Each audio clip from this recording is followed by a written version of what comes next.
You know that feeling, right? The rising costs at the grocery store, the erratic weather, the sheer, exhausting friction of modern life. We tend to view all of this as a series of temporary crises, figuring that, the right political leader or a quick tweak in interest rates will just fix it all. But the sources we're exploring in today's explainer argue something entirely different. They suggest the normal we are waiting for, it's actually not coming back. We are entering what systems thinkers called the Great Simplification. Now, this isn't the end of the world, but it is a massive structural shift in its bedrock. We're moving from a hyper-centralized, high-energy global system into a much slower, more localized reality. So today, we're going to break down exactly why this is happening, and more importantly, what tangible steps you can take in your own backyard. To make sense of all this, we've structured our explainer into 3 distinct parts. First up, we have the biophysical diagnosis. Second, we'll look at the inner work. And finally, we'll dive into the outer work. All right, let's jump straight into part 1, the biophysical diagnosis, or the physics of the crash.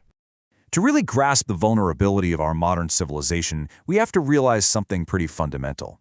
Economics and politics don't actually run the show. They just organize the invisible force that does, which is energy. Energy is literally the currency of life. Nothing moves without it. And I want you to look at this staggering number, 500 billion. It represents the invisible army of human worker equivalents provided by the finite carbon pulse of fossil fuels that is currently subsidizing our entire way of life. Think about it. We're living through an absolutely unprecedented geological anomaly. We tapped into hundreds of millions of years of ancient buried sunlight, your coal, oil, and natural gas, and we've burned through a massive chunk of it in just 2 centuries. To put that into perspective, 1 single barrel of oil contains the energy equivalent of about 4.5 years of intense human physical labor. That means, mathematically, our hyper-complex global economy is propped up by the output of 500 billion invisible workers. They're the ones plowing our fields, building our roads, and pumping our water. But because this army is invisible, we suffer from a profound societal condition called energy blindness. We walk into a grocery store in January, we buy a fresh tomato, and we completely ignore the natural gas, diesel, and coal required to grow it, ship it across oceans, and keep those store lights buzzing. We've essentially mistaken a one-time geological lottery winning for a permanent infinite income, and that's led to a highly fragile superorganism built entirely on debt. We credit human ingenuity and financial markets, totally ignoring the finite thermodynamic miracle that actually made it all happen. And now, while the easy winnings are gone, we're sliding down what's called the net energy cliff. It's taking more and more energy just to extract the remaining energy, leaving way less physical surplus to keep the rest of society running. The problem is, our debt-based financial system still demands infinite exponential growth, and you just cannot place an infinite growth paradigm inside a finite biological and thermodynamic system. It doesn't work. So, what happens when we start to realize this energy surplus is actually shrinking? Well, we usually fall into one of 2 psychological traps. In our desperate search for an exit, we swing wildly. The first trap is techno-optimism. We falsely believe in this illusion of decoupling, the idea that we can just magically swap out the engine of the industrial Titanic with massive lithium batteries and solar arrays, all without ever reducing our voracious consumption. But the math simply doesn't add up. Industrial carbon capture plants and hyper-complex renewable grids, they require massive upfront bursts of fossil energy, intense mining, and ecological destruction. It's kind of like trying to bail out a sinking boat with a drill. And when people finally realize that, they tend to swing straight into the second trap, fatalism, doom scrolling. Deciding that if we can't save our consumer utopia, the game is totally over, and there's just no point in trying. Both of these traps are incredibly seductive because they demand absolutely nothing of us. They keep us perfectly paralyzed, sitting right on the couch. That brings us to part 2, the inner work, and how we actually psychologically adapt to this reality. Waking up to ecological overshoot and a declining energy paradigm is quite literally an assault on everything we were raised to believe about human progress. Have you ever felt that strange, heavy homesickness while just standing in your own backyard? There's actually a word for that, solastalgia. It's this profound existential disorientation triggered when the seasons lose their rhythm, the local creek dries up, or your summer skies fill with wildfire smoke. Culturally, we've pathologized this grief. We call it eco-anxiety and try to treat it like it's some sort of glitch in our brain chemistry.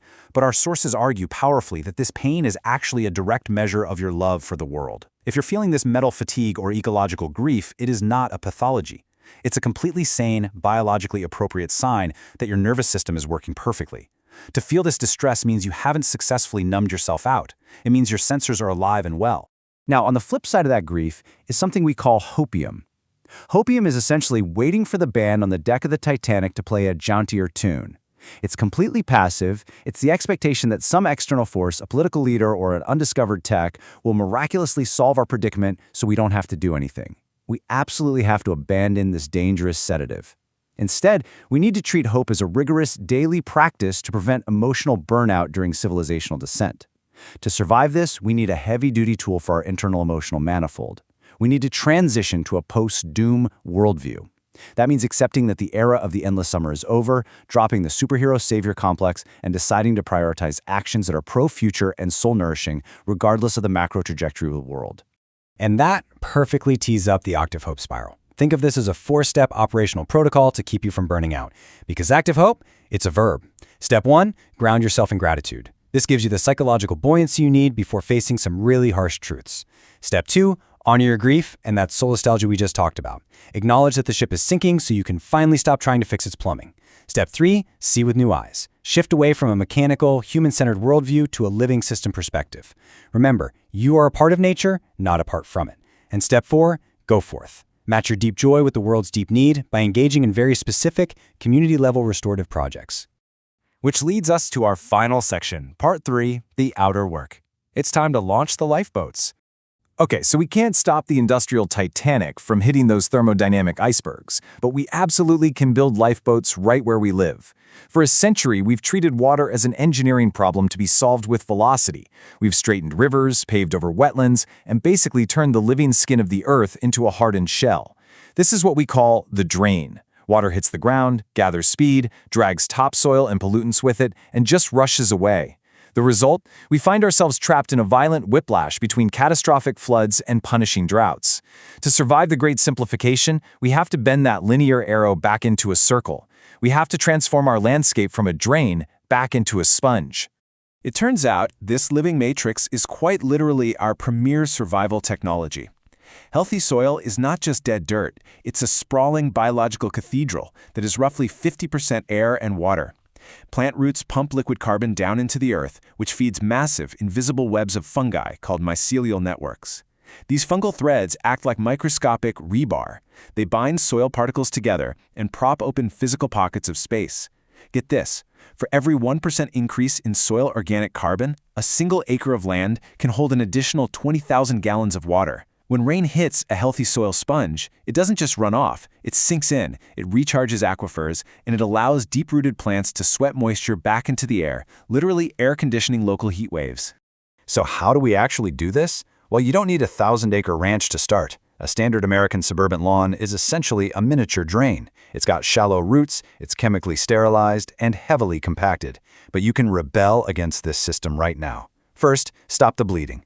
Cover up any bare dirt with deep organic mulch, like wood chips or autumn leaves. This stops evaporation and feeds the earthworms.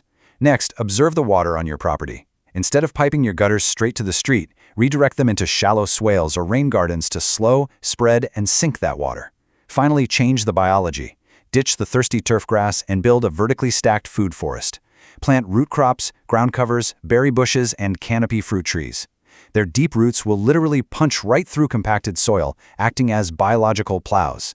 Within just 3 years, you can transition a lifeless, hard clay yard into a rich, dark, water-holding sponge that feeds your family and cools your entire neighborhood.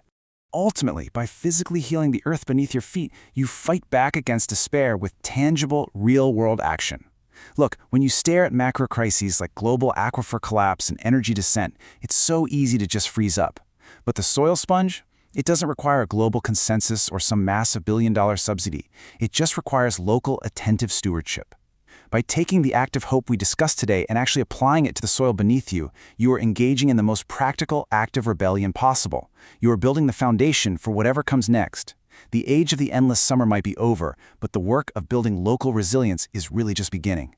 So I'll leave you with this. What step will you take today? We have built our world on a high-stakes assumption that our industrial momentum is as unsinkable as the steel hulls we once set into the Atlantic.